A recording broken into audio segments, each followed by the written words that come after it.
នេះគឺជាคลิปវីដេអូដែលគេចង់ដឹងថាតើសត្វក្អែកមួយក្បាលនេះវាមានការគិតវែងឆ្ងាយដែរឬទេ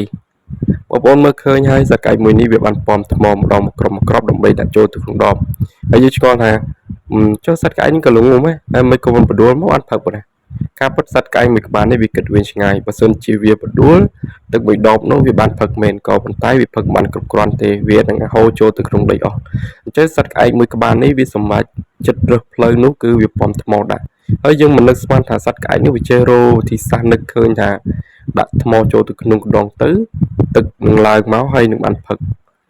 ក៏ទៅសត្វនីមួយៗវាមានការគិតនិងការស្វែងយល់ផ្សេងគ្នាបើសត្វដទៃទៀតបងប្អូនឃើញបែបហ្នឹងសត្វខ្លះហ្នឹងមកដឹងតែបដួលហើយបដួលអត់ផឹកមែនផឹកក៏ប៉ុន្តែបានមួយប្រើហ្នឹងគឺអស់ហើយទឹកហ្នឹងផឹកអត់បានឆ្អែតទេតែបើសិនជាសត្វក្អែកនេះវិញគឺវាទម្លាក់វាហត់បន្តិចមែនក៏ប៉ុន្តែទឹកហ្នឹងគឺវាផឹកអត់យូរបងប្អូនយល់ឃើញយ៉ាងណានៅក្នុងការគិតរបស់សត្វនីមួយៗប្លែកមែនទែនហ្មងហើយសត្វនេះឆ្លាតមែនទែនបងប្អូន